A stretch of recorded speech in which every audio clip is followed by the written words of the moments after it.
Cerita dimulai di suatu malam, di mana kita melihat seorang anak SMA bernama Hamada, berlari di jalanan seolah-olah ada seorang psikopat yang mengejarnya. Dan ternyata memang ia sedang dikejar. Di mana seorang pria aneh mengenakan maskot beruang, sedang mengejarnya sambil membawa pisau. Hamada berpikir siapa yang bisa ia hubungi untuk meminta bantuan. Ia sempat teringat temannya yang bernama Hiroyuki. Tetapi langsung mengurungkan niat itu, karena ia merasa tidak bisa mempercayainya. Ia pun memilih menghubungi teman lainnya yang bernama Kaname. Sayangnya, Hamada berakhir di jalan buntu. Dan pria berbulu itu berhasil menyusulnya. Alih-alih mengompol ketakutan, Hamada mencoba melawan. Ia melemparkan beberapa silet cutter ke arah musuhnya, seperti anak TK yang putus asa.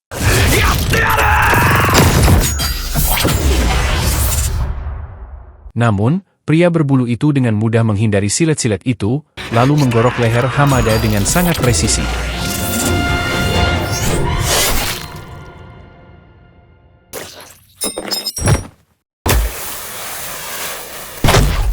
Setelah itu, si pembunuh hanya berdiri diam, menatap korbannya yang baru saja ia kalahkan secara telak. Keesokan paginya, kita melihat Kaname sedang melihat-lihat motor bekas yang keren di internet, sambil memikirkan dompetnya yang kosong dan betapa melaratnya dia. Tak lama kemudian, temannya yang bernama Yota mendekat, dan bertanya apakah Kaname sudah melihat seni jalanan misterius di luar stasiun. Yota menjelaskan bahwa akhir-akhir ini, siluet tubuh berpiksel muncul di mana-mana di kota Shibuya, dan orang-orang menjadi heboh karenanya. Ia menunjukkan beberapa foto kepada Kaname, dan berkata bahwa seni itu terasa menyeramkan sekaligus menarik. Tak lama kemudian, teman mereka yang lain yang bernama Hiroyuki datang, dan bertanya apakah mereka melihat Hamada. Kaname dan Yota menjawab bahwa mungkin Hamada hanya tidak masuk sekolah. Lalu mereka bertanya balik kepada Hiroyuki apakah ia dan Hamada sudah membeli motor baru, dan apakah mereka sudah mendapat pekerjaan paruh waktu yang asik. Hiroyuki menjawab bahwa bukan itu masalahnya, dan meminta mereka untuk memberitahu jika melihat Hamada. Saat itu juga, Kaname teringat bahwa ia mendapat sebuah pesan aneh dari Hamada tadi malam, dan ia memutuskan untuk mengeceknya sekarang. Ternyata, itu adalah link download sebuah game HP seperti game Last War. Dan selayaknya seorang maniak game, Kaname langsung membukanya. Nama game itu adalah Darwin Game. Dan mereka bertanya-tanya apakah Hamada kecanduan game itu hingga ia rela bolos sekolah. Begitu menyadari hal itu, Hiroyuki segera memperingatkan Kaname agar tidak membuka aplikasi itu. Namun karena ia adalah seorang pemain Free Fire, Kaname langsung menekannya dan menjalankan game itu. Tiba-tiba, seekor ular keluar dari layar HP-nya dan menggigit leher Kaname, membuatnya terjatuh ke lantai dan tak sadarkan diri. Sementara itu, layar HP menampilkan pesan bahwa Kaname telah dikonfirmasi sebagai pemain baru, dan menyatakan bahwa Hamada sudah mati, dan memberitahu bahwa game akan dimulai dalam 1 jam ke depan.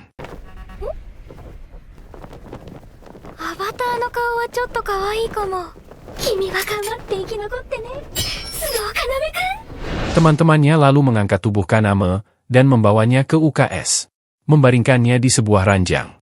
Ia tertidur sebentar, lalu segera sadar kembali. Seorang perawat menyuruh Kaname kembali ke kelas jika ia sudah merasa lebih baik. Namun Kaname mengatakan bahwa kondisinya masih buruk, dan ia mengisi formulir izin pulang lebih awal. Setelah itu, ia keluar dan bertemu kembali dengan Hiroyuki dan Yota, yang ternyata juga berencana untuk kabur dari kelas. Yota menyarankan agar mereka pergi karaoke. Tetapi Hiroyuki mendekat ke Kaname, dan berkata bahwa ada sesuatu yang serius yang ingin ia bicarakan. Khususnya tentang game yang dikirim Hamada. Dan mengatakan bahwa ia akan datang ke rumah Kaname malam ini untuk membahasnya. Kaname bingung dengan ocehan yang baru saja ia dengar. Tetapi ia memilih diam dan membiarkan Hiroyuki pergi. Setelah itu, Kaname menghabiskan siangnya bersama Yota.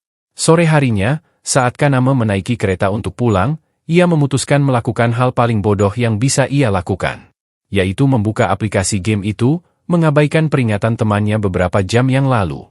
Di layar, ia melihat karakter chibi miliknya, dan bergumam bahwa ia tadi hanya terlalu panik, dan melihat bahwa game itu hanyalah game HP biasa. Di layar itu, terlihat penghitung battle dan kemenangan yang masih menunjukkan angka 0, dengan sebuah tombol start di bawahnya. Kaname menekannya, dan ia masuk ke antrian. Dan seketika dipasangkan dengan seseorang dengan kostum panda bernama Banda. yaitu psikopat yang semalam membunuh Hamada. Kaname langsung mengenali kostum itu sebagai maskot sebuah klub baseball salah satu SMA di Shibuya. Dan Kaname heran bagaimana game itu sudah menampilkan nama dan avatarnya. Padahal ia belum pernah membuat akun apapun. Tiba-tiba, Kaname menoleh ke belakang. Dan ia melihat Banda sudah duduk tepat di kursi seberangnya, sambil memegang pisau di tangannya. Banda berdiri dan mulai berjalan mendekat ke arah Kaname dengan langkah mengerikan. Lalu melancarkan serangan yang kuat dengan pisaunya. Kaname menghindar ke samping, dan bertanya apa yang Banda lakukan. Tetapi Banda terus menyerang tanpa mengucapkan sepatah kata pun. Kaname pun menahan serangan pisau itu dengan tasnya, lalu menendang Banda menjauh. Sebelum ia berlari menyelamatkan diri dan turun dari kereta.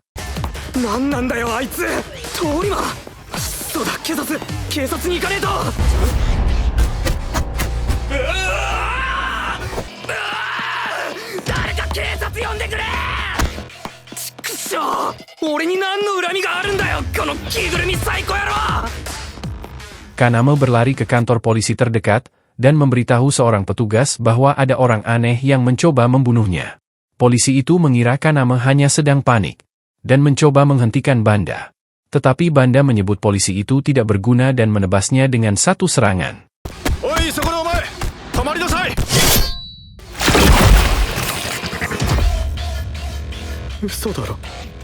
Setelah itu, Banda berjalan mendekat dan bersiap memberikan serangan penutup kepada Kaname. Namun tiba-tiba, sebuah anak panah menancap di punggung maskot itu. Ternyata, Hiroyuki berdiri di belakangnya dengan crossbow-nya. Hiroyuki lalu memberitahu Kaname bahwa ia akan memenangkan game jika ia berhasil kabur dari si pembunuh. Atau ia bertahan sampai waktu di layar HP-nya habis. Namun Banda mulai menggunakan jurus tembus pandangnya, menghilang dari pandangan mereka berdua. Hiroyuki menyuruh Kaname untuk fokus, dan menembakkan satu anak panah lagi ke helm Banda.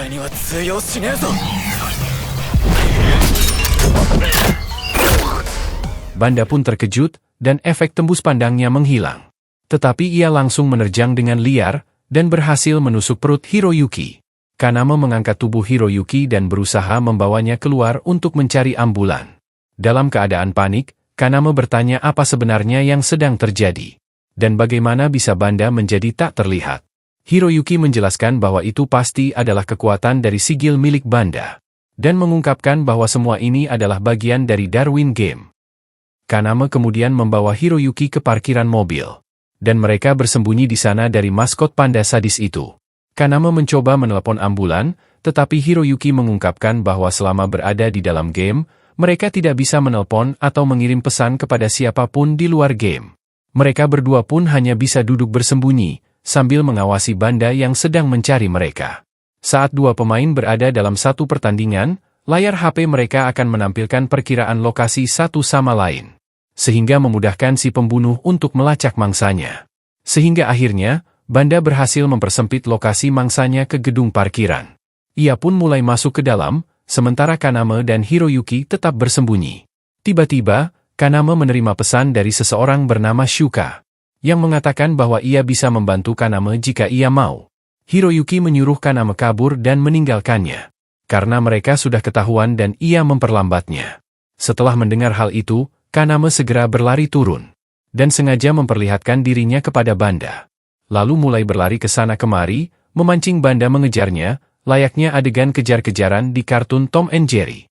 Kaname akhirnya berhasil memancing Banda hingga ke kamar mandi, di mana ia bersembunyi di dalam loker. Banda masuk sambil mengumpat, dan ia mengeluarkan pistol dari sakunya. Ia mengatakan bahwa senjata itu ia ambil dari polisi sebelumnya, dan mulai menembaki seluruh bilik toilet secara brutal. Namun pada saat itu juga, Kaname membalikkan keadaan. Ia melompat dari belakangnya sambil membawa alat pemadam kebakaran, dan menjatuhkan Banda ke lantai.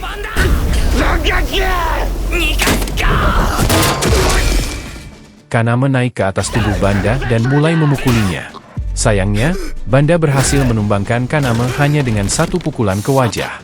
Lalu bangkit dan berjalan mendekat ke arah Kaname, dengan pisau di tangannya dan mode tembus pandang aktif. Kaname merasa bahwa ini adalah akhir hidupnya.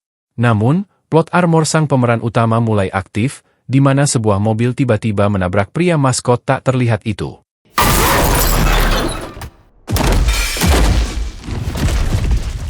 Setelah itu, mereka berpikir telah menabrak seseorang dan langsung kabur dengan panik.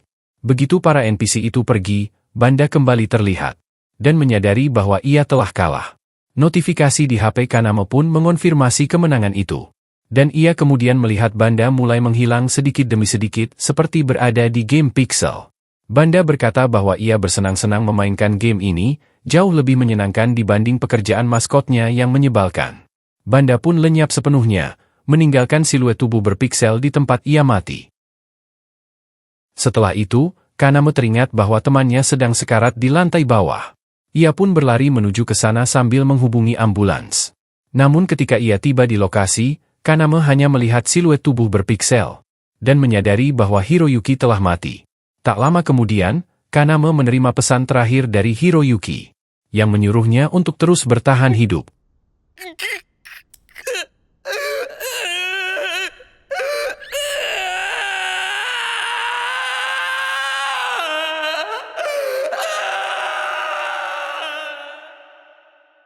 Sementara itu di tempat lain, gadis pirang bernama Shuka menerima notifikasi bahwa teman gamenya, Kaname, telah mengalahkan Banda. Ia pun berkata bahwa ia tidak sabar untuk bermain Darwin game bersama Kaname. Keesokan paginya, Kaname terbangun di rumahnya dan membaca sebuah catatan di akunnya. Tertulis bahwa Kaname telah memenangkan satu pertandingan rank dan memperoleh 10 poin. Selain itu, peringkat Kaname naik ke D3. Walau hidupnya memang masih menyedihkan, tetapi ia kini membuka sebuah fitur gacha. Saat membaca kata gacha, Kaname sempat teringat seorang streamer bernama Windah Basudara. Ia pun mencoba sebuah event gacha dengan 1 poinnya, dan ia berhasil mendapatkan sebuah pistol bintang 2. Tak lama kemudian, sebuah paket Shopee dilempar masuk ke apartemennya.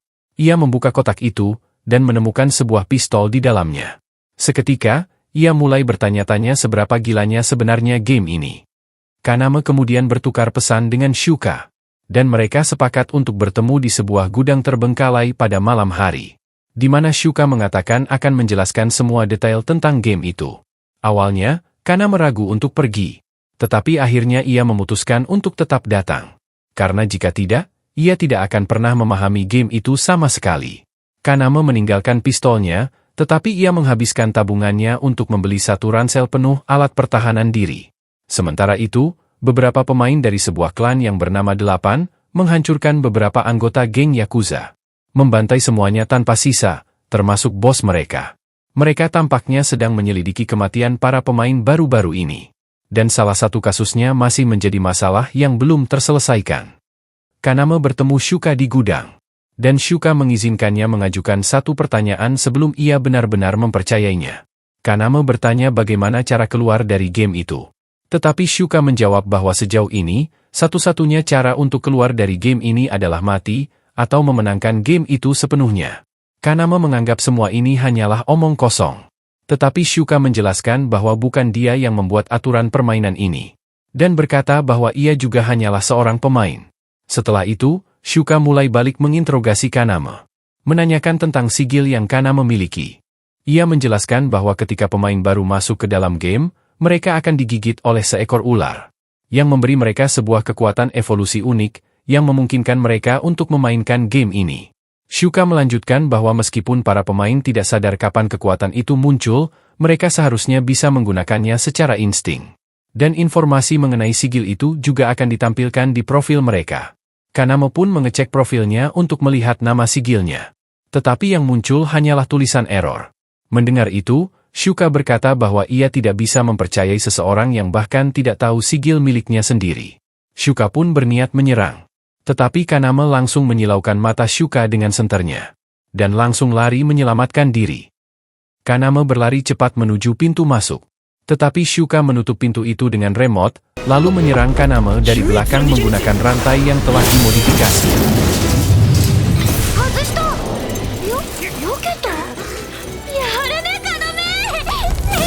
Kaname berhasil kabur dan bersembunyi di balik pipa. Tetapi Shuka menyalakan semua lampunya dan bergerak di area terbuka. Kaname mencoba memeriksa semua jalan keluar, tetapi semuanya ternyata terkunci. Shuka mengatakan bahwa ia sudah tidak punya tempat untuk kabur.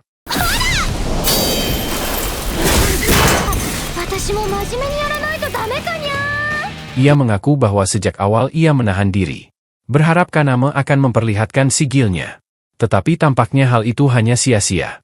Karena itu, Shuka pun memutuskan untuk menghabisinya dengan rantainya. Terlihat bahwa sigil Shuka adalah kemampuan untuk mengendalikan rantai besi dengan pikirannya. Dan ia menggunakannya untuk mengejar Kaname yang terus berlari menyelamatkan dirinya. Saat berlari, Kaname mulai masuk ke mentalitas sebagai seorang pemain Mobile Legends, di mana ia mulai mengomel soal desain game itu, dan komplain bagaimana ia bisa bertemu dengan rank immortal, padahal dia masih epic. Lalu mengeluh bahwa seandainya saja ia punya senjata sekarang, ia pasti bisa melawan balik. Pada saat itu juga, sebuah pistol muncul di tangannya, membuat Kaname terkejut dan bertanya-tanya apakah developer game ini akhirnya mendengarkan doanya. Ia pun langsung berbalik dan menembak Shuka. Shuka terkejut melihat pistol itu muncul begitu saja, dan nyaris saja terkena peluru itu. Setelah itu, Kaname terus berlari, sementara Shuka terus mengejarnya. Kaname berulang kali berkata agar mereka menganggap pertarungan ini seri saja, karena ia benar-benar tidak ingin bertarung dengannya. Di suatu titik, Kaname mendapat sedikit waktu untuk mengatur napasnya. Ia teringat ucapan Shuka bahwa sigil digunakan secara insting dan natural. Ia mengingat kembali momen ketika pistol itu muncul di tangannya. Ia pun berhasil menggunakan sigil miliknya untuk menciptakan lakban dan kawat, serta memasang sebuah jebakan. Setelah itu, Kaname memancing Shuka mendekati panel listrik, dan menembaknya dengan pistol yang ditempelkan pada pipa.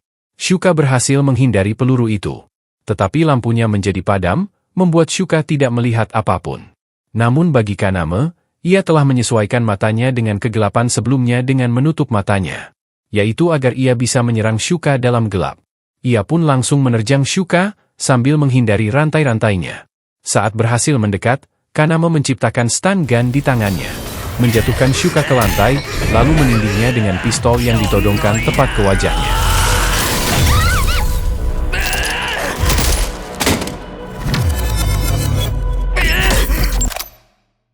Kaname mengatakan bahwa ia tidak ingin Shuka menghilang seperti para pemain lainnya. Shuka pun menyadari bahwa Kaname berkata jujur, di mana Kaname benar-benar tidak memahami tentang game ini. Shuka mengatakan bahwa sistem ini disebut Total Point Loss Measure, lalu mengakui kekalahannya.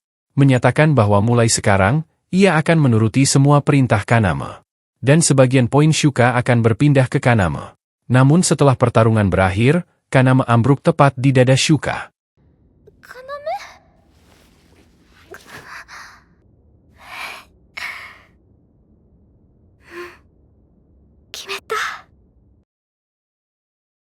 Keesokan harinya, Kaname membuka matanya, dan mendapati dirinya berada di tempat tidur Shuka. Setelah bangun, Shuka mengatakan kepada Kaname bahwa ia ingin membentuk sebuah klan bersamanya di dalam game ini. Ia juga menjelaskan tentang sebuah fitur bernama Shelter, yang memungkinkan pemain menukar 10 poin agar nama mereka dihapus dari daftar kompetitor kelas match, agar tidak ada pemain lain yang menantang mereka selama 1 minggu. Kaname pun mengecek saldo poinnya, di mana kini jumlah poinnya bertambah menjadi 639 setelah kemenangannya melawan Shuka semalam. Setelah mengetahui semua itu, Kaname menerima permintaan Shuka untuk membentuk klan. Namun, Shuka mengatakan bahwa untuk membuat klan, seseorang harus memiliki peringkat minimal B2. Kaname bertanya apakah seharusnya Shuka saja yang membuat klan itu, karena Shuka sudah berada di peringkat A4. Akan tetapi, Shuka menjawab bahwa dalam situasi seperti ini, pria seharusnya yang memimpin wanita. Dengan begitu, Shuka mengatakan bahwa ia akan menghubungi Kaname malam ini. Lalu mereka pun berpisah. Dalam perjalanan pulang, Kaname mencoba menukarkan 10 poinnya menjadi uang cash. Sekedar penasaran untuk melihat bagaimana sistemnya bekerja. Hasilnya, 1 juta yen langsung masuk ke rekening banknya. Untuk para wibu Indonesia, 1 juta yen setara dengan sekitar 100 juta rupiah. Keesokan harinya, Kaname pergi ke patung Hachiko di Shibuya, yang entah mengapa ditutupi terpal. Tak lama kemudian, Shuka tiba, dan mengatakan bahwa mereka akan melakukan kencan pertama mereka hari ini. Kaname kemudian menanyakan kepada Shuka tentang notifikasi yang mereka terima, tentang akan diadakannya sebuah event. Shuka menjelaskan bahwa event itu akan diadakan tepat di sini di Shibuya, sehingga wajar bagi mereka untuk mengenali medan terlebih dahulu sebelum event itu dimulai. Shuka mengatakan bahwa untuk saat ini, mereka akan pergi ke Taman Yoyogi. Dan dalam perjalanan ke sana, ia mulai menjelaskan beberapa aturan game kepada Kaname. Aturan pertama, jangan pernah memberitahu orang biasa tentang game ini. Atau membocorkan informasi apapun kepada orang di luar game. Karena itu, jika berada di tempat umum, sebaiknya menyebutnya hanya sebagai game. Dan beberapa orang juga menyebutnya sebagai game day. Shuka kemudian memperingatkan Kaname agar tetap waspada di sekitar Shibuya. Karena baru-baru ini terjadi sebuah insiden, di mana 12 pemain kalah dan tewas di dekat patung yang tertutup terpal itu. Wilayah itu juga dikuasai oleh klan 8. Sehingga biasanya banyak pemain berkeliaran di sana. Setelah itu, mereka kembali ke stasiun. Dan berkeliling beberapa pusat perbelanjaan, di mana Shuka berbelanja pakaian. Nah, こんなのんびり服なんか買ってていいのか? そんなに時間もないし。それもこれからよくわかんないイベントだぞ。そうだな。いいと思う。可愛いと思うよ。似合ってる。よかった。これ買うね。じゃあ次の服ね。次? マジで? Sementara itu, kita melihat seorang pemain yang dikenal sebagai analis. Yang selama ini mengamati Kaname, di mana ia menjual informasi tentang Kaname kepada seorang anggota klub tinju Danjo. Sebagai imbalannya, analis meminta informasi terbaru tentang sebuah notifikasi event yang bernama Treasure Hunt atau berburu harta karun di Shibuya. Pria dari klub tinju itu pun mengatakan bahwa satu-satunya hal yang ia ketahui adalah bahwa tidak semua pemain menerima notifikasi itu. Setelah itu, ia menuju stasiun, di mana ia memiliki rencana tersendiri untuk Kaname. Di sisi lain, Kaname sedang menunggu Shuka di luar. Sementara Shuka sedang merapikan make-up-nya. Tiba-tiba, HP Kaname dicuri oleh pria tadi yang memang sedang mencarinya. Pria itu memperlihatkan wajahnya dan menyuruh Kaname untuk mengikutinya. Dalam perjalanan, ia mengatakan bahwa biasanya seseorang tidak bisa menggunakan HP orang lain untuk memainkan game itu. Tetapi kehilangan HP tetap merepotkan sehingga Kaname sebaiknya mengikutinya dengan tenang. Setelah itu, pria itu membawa Kaname ke sebuah gang. Ia mengatakan bahwa orang-orang sedang membicarakan Kaname sebagai pemain solo yang berhasil mengalahkan seorang pemburu terkenal. Serta mengalahkan seorang gadis yang dijuluki sebagai ratu tak terkalahkan. Karena itu, pria itu pun menantang Kaname bertarung di tempat. Mengatakan bahwa ia selalu ingin menguji kemampuannya melawan para pemain kuat dan naik peringkat. Kaname menyatakan bahwa ia tidak ingin bertarung dengan siapapun. Dan menjelaskan bahwa ia tidak sengaja terseret masuk ke dalam game ini tanpa tahu apa yang sebenarnya ia hadapi. Namun, pria itu sama sekali tidak peduli dengan alasan semacam itu. Dan langsung memulai pertarungan dengan melancarkan tinjuan-tinjuan boxingnya ke arah Kaname. Salah satu pukulannya menghantam wajah Kaname dengan telak, menjatuhkannya hingga terkapar di tanah. Dengan kecewa, pria itu menyuruh Kaname memanggil Shuka atau siapapun yang biasa mengganti popoknya. Dan mengatakan bahwa ia akan menunggu dan kembali menghabisinya. Namun tiba-tiba, Kaname berkata untuk tidak meremehkannya. Lalu menyetrum kaki pria itu dengan stun gun. Kaname menegaskan bahwa ia tidak bekerja sama dengan siapapun. Dan bersiap untuk menyerang lagi. Pria itu heran dari mana Kaname menyembunyikan stun gun itu. Pikiran pertama yang terlintas di kepalanya adalah di pantat Kaname. Tetapi ia segera sadar, dan menyimpulkan bahwa itu pasti berkaitan dengan sigil Kaname. Kaname menerjang ke arahnya. Dan mencoba menyetrumnya sekali lagi. Tetapi pria itu mendaratkan lututnya ke wajah Kaname. Membuat Kaname terhempas ke belakang. Kaname kemudian menodongkan stun gun ke HP pria itu. Mengancam akan membakarnya jika ia tidak mengaku kalah.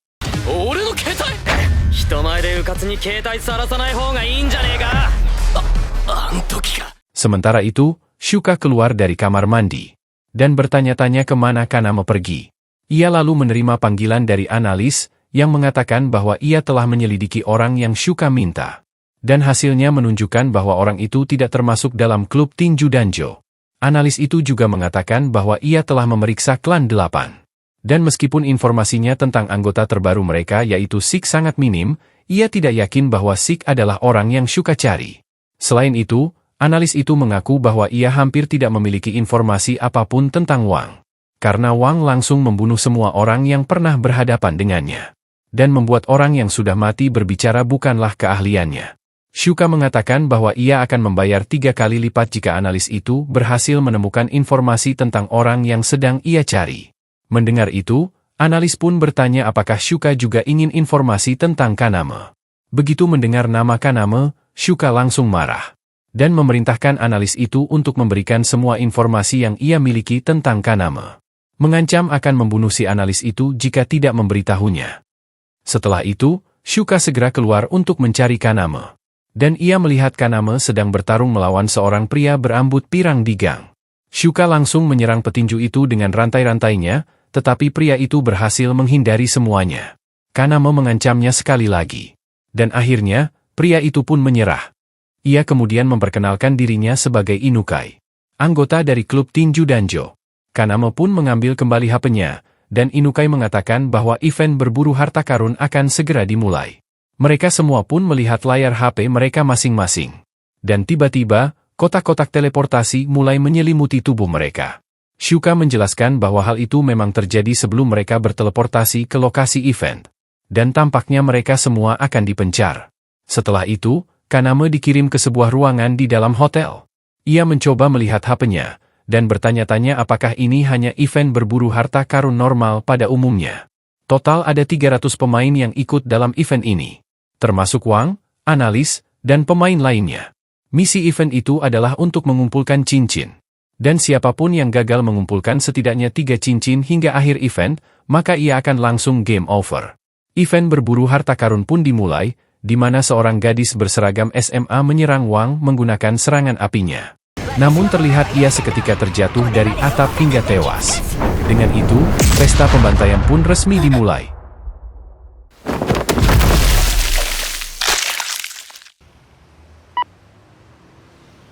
Di sisi lain, Shuka berkeliling di jalanan Shibuya untuk mencari Kaname. Di mana Kaname melihat siluet piksel tubuh gadis yang sebelumnya terjatuh. Orang-orang pun mulai berkumpul di sekitarnya sambil mengambil foto. Namun tiba-tiba, suara bernada tinggi terdengar dari langit. Dan begitu suara itu berhenti, semua orang biasa mulai berjalan pulang ke rumah mereka masing-masing. Seolah-olah mereka dihipnotis. Shuka menyimpulkan bahwa penyelenggara event pasti tidak ingin orang biasa ikut campur. Sehingga mereka dibuat pergi begitu saja. Kembali di hotel, Kaname sedang membaca instruksi event itu. Terlihat maskot ular di aplikasi mulai menjelaskan bahwa ini adalah event berburu harta karun, di mana para pemain bisa mengumpulkan banyak poin. Harta karun itu tersebar di area event dalam bentuk 7 jenis cincin dengan permata yang berbeda. Setiap cincin bisa ditukarkan dengan jumlah poin tertentu. Dan para pemain bebas bertarung untuk memperebutkannya jika mau. Semua pemain pun secara otomatis berada dalam mode Battle Royale. Tetapi mereka tidak dapat menggunakan fitur pencari lokasi hingga event berakhir. Selain itu, mereka mendapatkan akses ke aplikasi peta dan kamera air yang akan membantu mereka dalam perburuan. Terakhir, pemain yang tidak memiliki setidaknya 3 cincin hingga akhir event akan kalah. Yang pada dasarnya berarti game over baginya. Dan meninggalkan area event juga akan langsung dinyatakan game over. Kaname menyadari bahwa hanya ada 300 cincin pada ronde pertama ini. Yang berarti sepertiga dari para pemain pasti akan tersingkir. Dan fakta itu saja sudah terdengar sama sekali tidak menyenangkan. Kaname pun memutuskan untuk menghubungi Shuka. Tetapi terdengar suara operator mengatakan bahwa panggilan tidak bisa dilakukan. Karena mereka saat ini sedang berada di dalam game. Dan satu-satunya cara berkomunikasi adalah melalui fitur chat in-game. Kaname kemudian menggunakan aplikasi petanya, dan melihat banyak tanda cincin tersebar di peta. Ia lalu mengaktifkan scan kameranya, dan mendapati bahwa kota di luar tampak seperti reruntuhan jika dilihat melalui aplikasi itu. Selain itu, terdapat cahaya merah di berbagai titik, yang menandakan keberadaan cincin. Salah satu cahaya merah itu ternyata berada tepat di sampingnya, tepatnya di bawah tempat tidur kamar hotelnya. Kaname merunduk dan mengambil cincin itu. Dan ternyata, itu adalah cincin emas seperti yang ada di Sonic. Jika dilihat melalui kamera, cincin itu memiliki batu permata ruby, di mana permata itu bernilai 500 poin, yang setara dengan sekitar 5 miliar rupiah. Kaname kemudian membuka pintu kamarnya untuk keluar. Tetapi ia hampir mengompol ketakutan ketika melihat siluet tubuh seseorang tepat di luar kamarnya. Ia mencoba menyelinap di sepanjang dinding untuk menghindarinya. Tetapi justru masuk ke lubang siluet lain di dinding. Dan saat itu, ia sadar bahwa ia benar-benar dalam masalah besar. Sepertinya ada banyak pemain lain di dalam hotel itu. Dan jika Kaname ingin hidup, ia harus segera keluar dari sana. Kanama memeriksa sekelilingnya menggunakan kamera air dan melihat berbagai cahaya merah bergerak di lantai-lantai berbeda. Yang berarti cincin-cincin itu sudah diambil oleh pemain lain. Ia berlari menuju lift untuk turun. Tetapi kemudian memutuskan untuk menggunakan tangga darurat agar lebih aman. Kanama mulai menciptakan sebuah pistol menggunakan sigilnya. Dan menyadari bahwa seseorang sedang mendekat ke arahnya. Ia pun memutuskan bahwa ia akan bertarung jika terpaksa. Tetapi ia langsung terkejut ketika melihat pria bermasker tengkorak muncul dengan AK-47 di tangannya. Siap melubangi tubuhnya. Kanama langsung berlari menuruni tangga tanpa pikir panjang lagi. Tetapi ia kemudian melihat akar-akar pohon menutup jalur menuju lantai bawah. Ia langsung berlari ke arah lift, namun pria tengkorak itu berhasil menyusulnya. Dan berkata bahwa Kanama sudah tamat. Tanpa pilihan lain, Kanama melemparkan cincinnya ke arah pria itu. Dan berkata bahwa ia tidak punya apa-apa lagi. Jadi cincin itu seharusnya sudah cukup. Namun pria itu mulai menatap Kanama dari atas hingga ke bawah, seolah mempertanyakan apakah itu benar. Kanama bertanya-tanya apa yang sedang dipikirkan pria itu. Dan memohon agar ia melepaskannya. Mengatakan bahwa ia benar-benar tidak memiliki apapun lagi. Akan tetapi, pria tengkorak itu menjawab bahwa Kanama sedang memegang senjata. Dan siapapun yang siap menembakkan senjata juga harus siap menerima peluru. Pria itu pun mengucapkan salam perpisahan, bersiap melubangi tubuh Kanama. Tetapi pelatuk senjatanya macet, dan senjata itu tidak bisa menembak. Kanama melihat ini sebagai kesempatan emas, dan segera berbalik sambil mengacungkan pistolnya ke arah pria itu. Berkata bahwa akan menembaknya jika ia tidak menyerah. Namun karena melihat Kanama yang gemetar, pria itu menyuruh Kanama untuk menembaknya. Yakin bahwa Kanama tidak punya nyali untuk menarik pelatuknya. Dia kemudian membetulkan senjatanya, lalu kembali mengarahkan senjata itu ke arah Kanama. Tepat pada saat itu, lift berbunyi dan pintunya terbuka. Pria itu mulai berjalan melewati Kanama, dan masuk ke dalam lift. Berkata bahwa pelurunya tidak sepadan untuk ditembakkan pada Kanama. Lalu ia pergi begitu saja. Setelah pria tengkorak itu pergi, Kanama jatuh terduduk di lantai.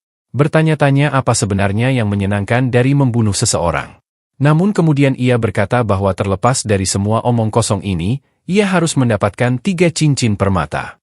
Atau ia pasti akan mati. Ia pun menerima kenyataan itu, dan mencoba membuang pemikiran naifnya. Menyimpulkan bahwa jika ia ingin bertahan hidup di game ini, ia harus membunuh orang lain. Dan itulah satu-satunya jalan yang harus ia tempuh. Tak lama kemudian, lift kembali berbunyi, dan Kanama berniat untuk masuk. Namun ia berhenti ketika mendengar suara seorang gadis berbicara dari belakangnya.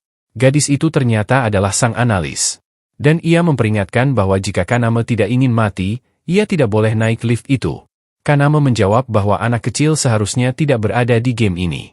Dan mengatakan bahwa tangga darurat sudah terblokir oleh sebuah pohon aneh. Sehingga lift adalah satu-satunya jalan keluar. Namun ketika Kanama berbalik untuk melihat ke dalam lift, ia menemukan pria tengkorak itu sudah tewas dengan akar-akar pohon yang menembus tubuhnya. Gadis itu menjelaskan bahwa dari kejadian ini, jelas bahwa para pemain di dalam gedung telah dijebak oleh seseorang yang memiliki sigil pengendali tanaman. Dan orang itu sedang menyandera mereka semua. Kanama mengatakan bahwa berdasarkan scan kameranya sebelumnya, ia melihat bahwa lebih dari 10 pemain sedang berada di dalam gedung ini. Dan gadis itu berkata bahwa awalnya ada 25 pemain di dalam hotel itu. Ia kemudian memperkenalkan dirinya bernama Rain. Dan menyarankan bahwa sebagai sesama tikus yang terpojok, mereka sebaiknya bekerja sama sampai berhasil keluar dari hotel ini. Sementara itu, di suatu tempat di luar zona permainan, tepatnya di sebuah kasino mewah, terlihat para elit global yang mensponsori game itu, sedang berkumpul untuk berjudi dan menyaksikan event berburu harta karun yang disiarkan secara langsung. Sang penyiar mengumumkan bahwa peraih poin tertinggi sementara adalah Shuka dengan 1.900 poin dan 6 cincin. Shuka mencatatkan rekor 49 kemenangan tanpa kalah hingga akhirnya dikalahkan oleh pemain baru bernama Kanama.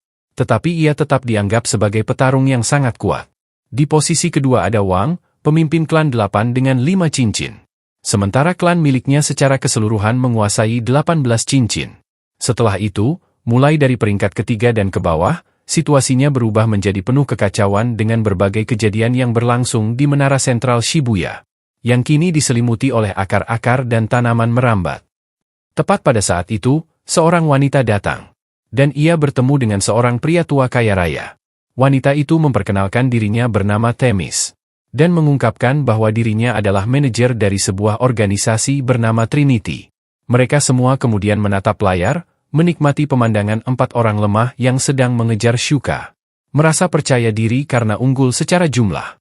Namun Shuka mengingatkan mereka bahwa walaupun mereka ratusan orang sekalipun, jika mereka lemah maka tidak ada bedanya. Karena nilai 0 dikali 4 hasilnya tetap 0. Shuka pertama-tama membunuh 2 dari mereka, lalu melarikan diri. Mereka menembaki Shuka dengan sigil mereka. Tetapi Shuka langsung menghabisi mereka dengan satu serangan. Ia kemudian bertanya-tanya apa yang sedang Kaname lakukan. Melihat itu, Themis berkata bahwa ia menyukai Shuka. Tetapi pria tua itu mengatakan bahwa ia lebih menyukai laki-laki. Berpikir bahwa Shuka pasti akan sempurna jika saja dia adalah seorang pria. Themis menyinggung sifat misoginis pria itu. Dan berkata bahwa terlepas dari semua itu, para pemain dan penonton sama-sama diuntungkan oleh event ini. Di mana para pemain bertarung demi uang dan sigil. Yang merupakan pengalaman yang unik bagi mereka. Sementara para elit global bisa mendapatkan hiburan yang menarik. Kembali di hotel, Rain memberi Kaname sebuah pidato motivasi tentang indahnya melarikan diri dan tidak membunuh orang lain. Dan untuk sementara waktu, mereka pun memutuskan untuk bekerja sama. Kaname kemudian masuk ke dalam lift dan melihat mayat pria tengkorak itu. Lalu mulai menyalin senjata mesin gunnya. Setelah itu, Kaname turun ke tangga untuk melihat apakah mereka bisa melewati akar-akar raksasa itu. Tetapi ia menyadari bahwa mereka membutuhkan gergaji mesin. Dan saat ini dia belum bisa menciptakannya. Kaname kemudian bertanya apakah mereka bisa turun lewat jendela menggunakan tali seperti di film-film. Tetapi Rain mengatakan itu mustahil baginya, karena saat ini mereka berada di lantai 40. Mereka pun memutuskan untuk berjalan naik ke lantai atas. Kaname bertanya apakah Rain tahu siapa dalang di balik tanaman-tanaman ini. Namun Rain menjawab bahwa dia tidak memiliki cukup informasi untuk menunjuk satu orang secara pasti. Tetapi pelakunya dijuluki dengan nama The Florist. Pria itu tidak pernah menampakkan dirinya, dan hanya memasang jebakan untuk membunuh orang-orang menggunakan tanamannya. Rain mengatakan bahwa itu berarti mereka akan aman selama tetap berada di lantai atas. Mendengar hal itu, Kaname mulai ragu. Karena jika para pemain di lift memang sudah mati, mengapa mereka belum diteleportasi dan berubah menjadi siluet pixel seperti yang lain? Yang berarti bahwa mereka sebenarnya masih hidup dan bisa saja mengejarnya. Kaname pun mencoba menggunakan scan kameranya, dan melihat beberapa pemain berlari ke arah mereka dari arah tikungan. Kaname langsung menarik Rain dan mulai berlari kembali. Ia melihat bahwa semua pemain dari lift memiliki akar-akar yang keluar dari tubuh mereka. Dan entah mengapa mereka telah bersekutu. Rain pun melempar sebuah granat kejut, membuat mereka buta dan tuli sesaat. Dan mereka berdua berlari naik ke lantai atas untuk melarikan diri. Kaname kembali memeriksa HP-nya, dan menyadari bahwa para pemain itu masih mengejar mereka. Bertanya-tanya bagaimana orang-orang itu bisa mengetahui lokasi mereka, padahal mereka tidak memiliki satu pun cincin. Rain mengatakan bahwa kemungkinan besar semua pemain itu sedang dikendalikan oleh sang florist menggunakan semacam obat pencuci otak yang berasal dari tanaman-tanamannya. Dan mereka mungkin memiliki kemampuan sensorik untuk melacak lokasi target.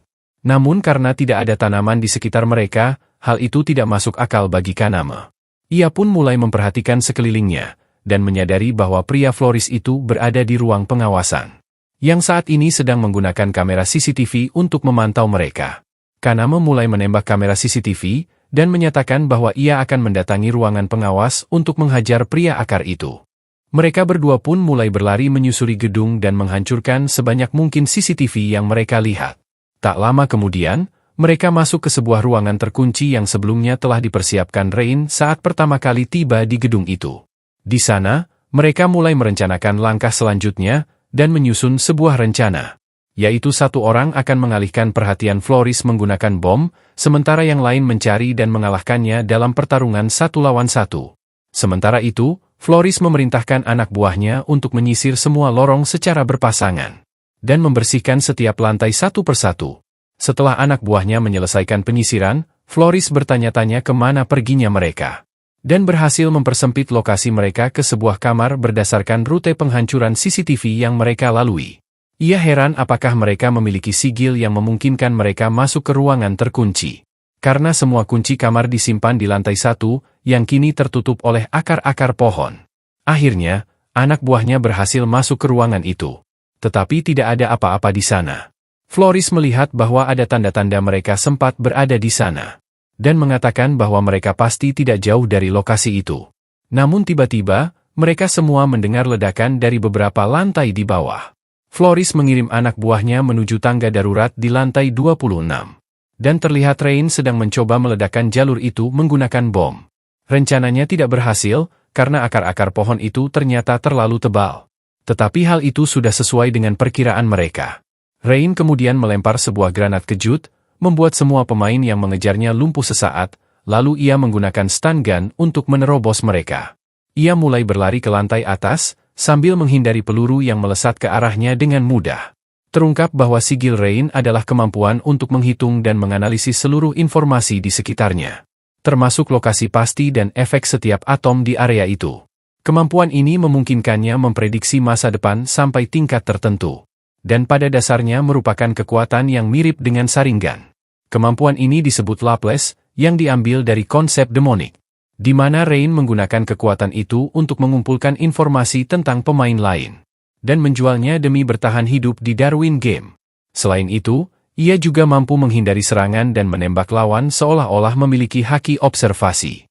Dengan kemampuan overpower miliknya, Rain menembaki dan menjatuhkan semua boneka yang mengejarnya. Hal itu membuat Floris mulai mempertanyakan sigil gadis itu.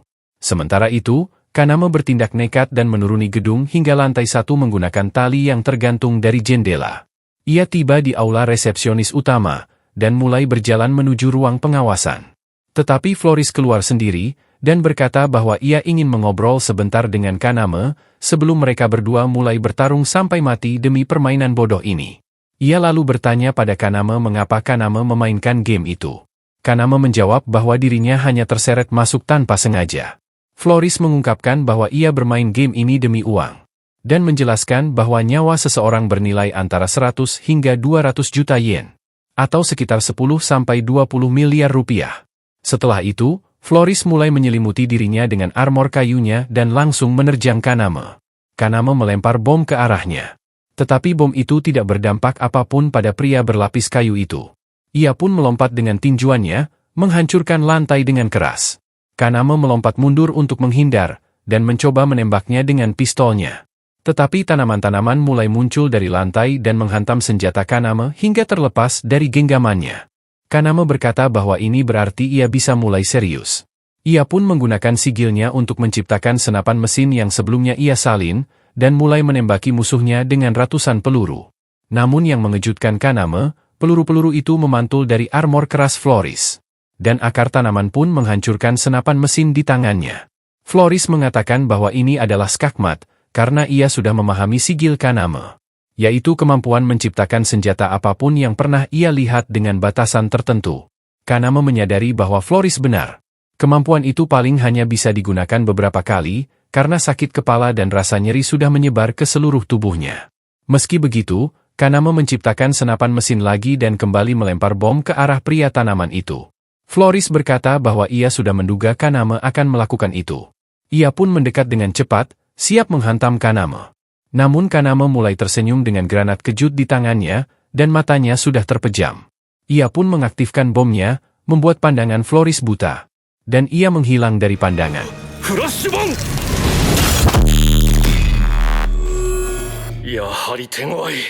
Kaname mencoba kabur, tetapi Floris dengan cepat menyusulnya. Menghantam perut Kaname dengan pukulan kayu, membuat Kaname terpental.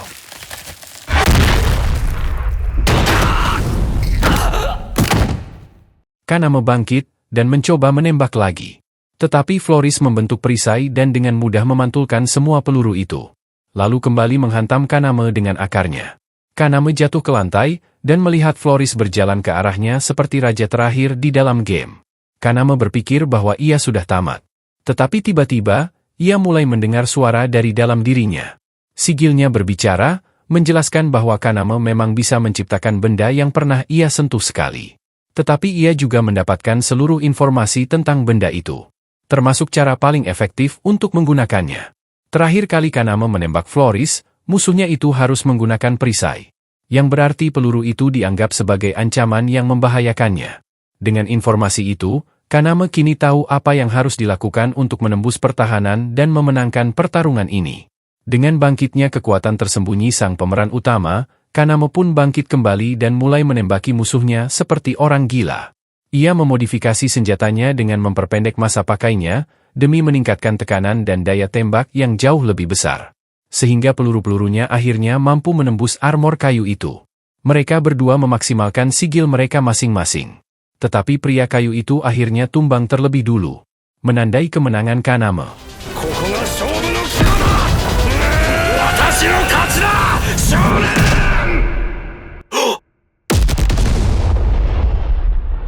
Baga, ひっくり返って何言ってやがる。戦いの中で幻を見たか。ギリギリ届いたと思ったのだがな。見事な戦いぶりだったよ、少年。すまん、鈴音。父は敗れた。Floris meminta Kaname untuk menghabisinya. Tetapi Kaname menolak, menyuruhnya untuk mati disebabkan oleh penyakit atau apapun itu. Karena Kaname tidak berminat mengotori tangannya dengan membunuh seseorang.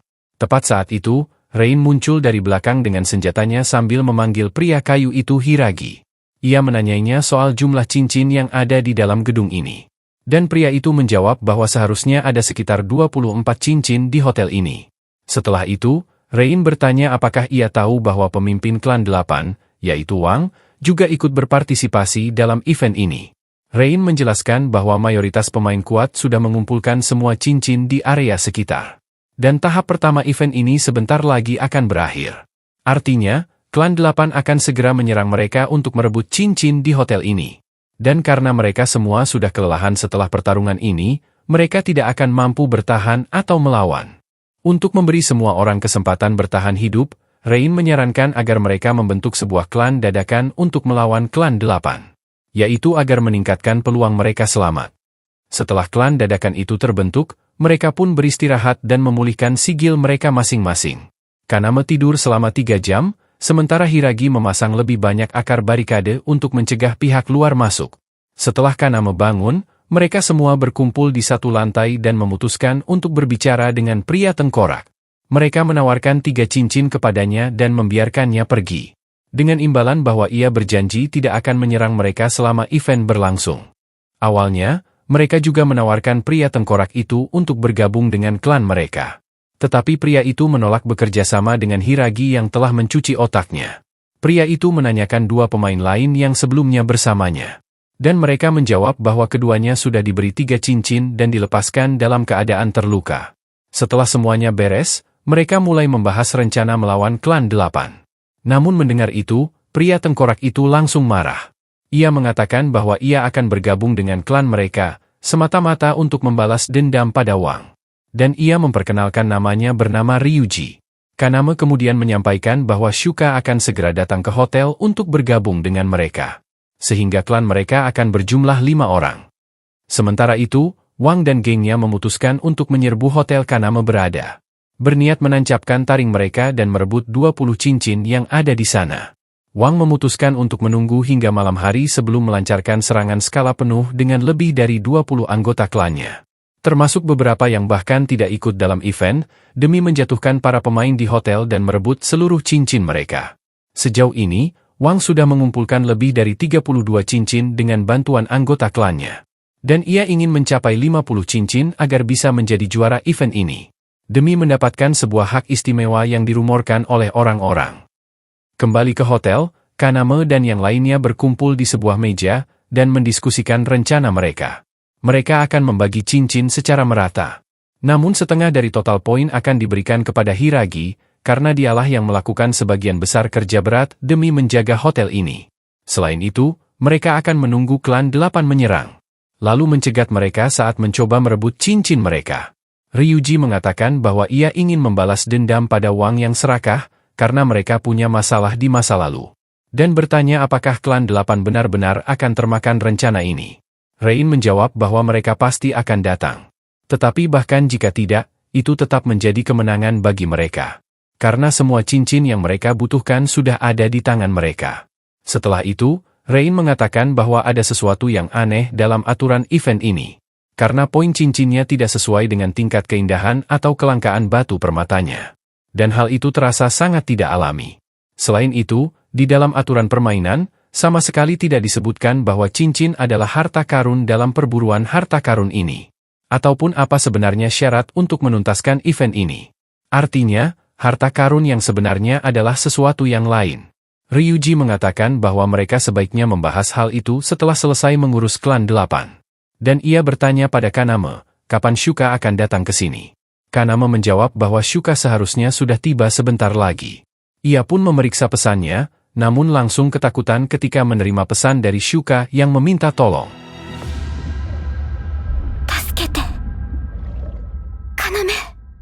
Beberapa menit yang lalu di stasiun Shibuya, terlihat Shuka sedang berjalan di area bawah tanah. Shuka mulai men-scan area itu untuk mencari cincin, tetapi tidak menemukan satu pun. Ia berpikir mungkin masih ada blind spot yang belum ia telusuri. Ia pun terus berjalan, namun ia mulai merasakan ada seseorang yang mengawasinya. Tiba-tiba, serangan air menghantamnya. Shuka berhasil menghindar tepat waktu, dan bertanya-tanya apakah itu adalah sigil seseorang. Ia segera berlari menuju pintu keluar, dan mendapati seorang anak berambut putih sedang berdiri di sana. Shuka menyerangnya dengan rantainya. Tetapi anak itu membekukan airnya, menghentikan serangan itu.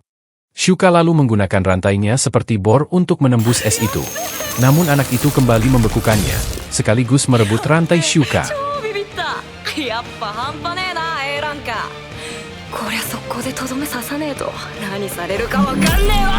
Shuka mencoba berlari menuju pintu keluar lain, tetapi air mulai membanjiri stasiun. Dan pada akhirnya Shuka tenggelam, yang untungnya ia sempat mengirim pesan kepada Kaname. Kembali ke Kaname, ia memutuskan untuk pergi menolong Shuka. Dan Ryuji juga ingin ikut bersamanya dengan membawa senjata. Rain mengatakan bahwa ia akan membantu dari atap sebagai penembak jitu. Sementara Hiragi akan menjaga markas. Kaname dan Ryuji pun keluar, dan melihat bahwa lokasi Shuka hanya berjarak sekitar 5 menit dari mereka. Karena itu, mereka pun berjalan mendekat dengan hati-hati tanpa membawa satu pun cincin.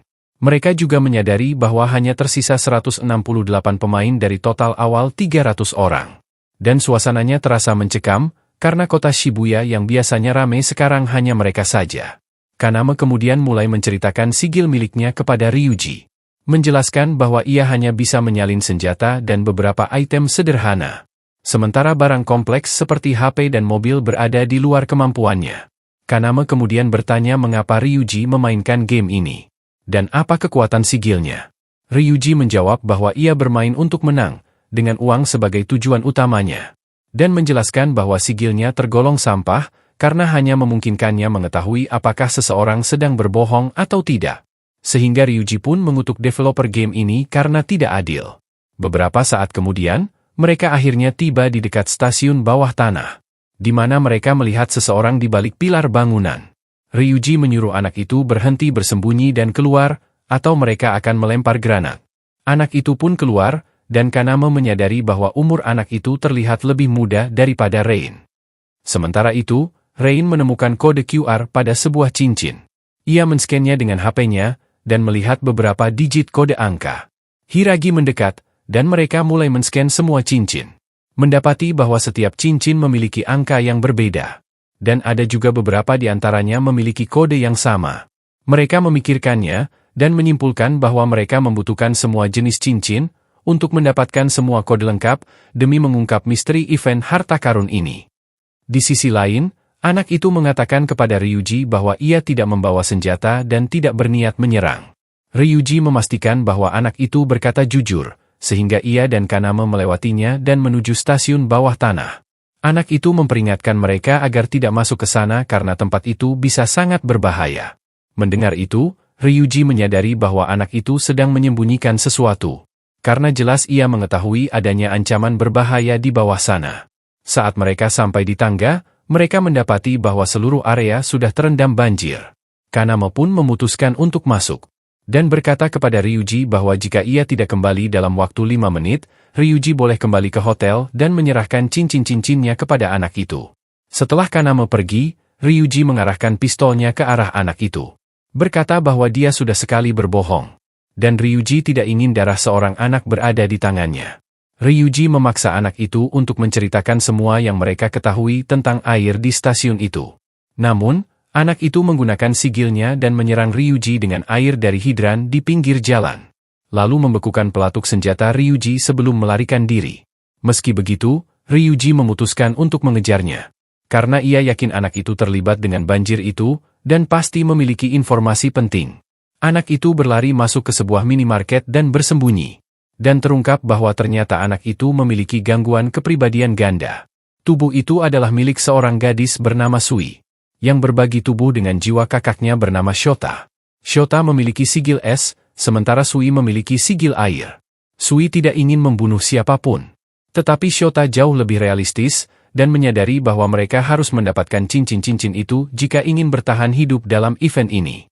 Pada saat itu, Ryuji berteriak menyuruhnya keluar. Ingin berbicara dengannya. Namun Shota menolak, dan mengatakan bahwa ia tidak sebodoh itu. Lalu mulai berdiskusi dengan Sui tentang cara mengalahkan pria itu. Sui akhirnya setuju untuk membantu, dan menggunakan sigilnya untuk menggerakkan air di saluran bawah tanah di dekat Ryuji. Namun Ryuji berhasil menghindari duri-duri es tepat waktu, dan mulai menembak secara acak untuk memancing anak itu keluar. Shota kemudian menyusun rencana, dan menggunakan HP-nya sebagai umpan untuk memancing Ryuji masuk ke dalam toko. Ryuji berjalan ke bilik minuman, dan menemukan HP itu tergeletak di lantai. Ia bertanya-tanya apa yang sedang dipikirkan anak itu. Tetapi tiba-tiba, tubuhnya tersiram air dari botol-botol di sekitarnya, dan langsung membekukannya menjadi es. Shota mendekatinya dan mengatakan bahwa semuanya sudah berakhir. Namun, Sui menghentikan tangan Shota, berkata bahwa ia tidak ingin hidup jika harus membunuh orang lain. Sementara itu, Kaname berenang di dalam air, dan menemukan dinding es yang menjebak Shuka. Ia menghancurkan dinding itu dengan pistolnya, lalu menggunakan scan untuk menemukan Shuka, dan berhasil menyelamatkannya dengan berenang ke permukaan air. Kaname berusaha menyadarkannya, tetapi Shuka masih tidak sadarkan diri. Ia kebingungan harus berbuat apa, hingga akhirnya mencoba memberikan napas buatan. ためらってる場合じゃねえだろ。頼む、目を覚ましてくれ。 Usahanya pun berhasil, dan Shuka kembali sadar. Saat terbangun, Shuka memeluk Kaname karena telah menyelamatkannya. Berterima kasih karena ia datang menolongnya, dan menciumnya dengan lembut. Kaname.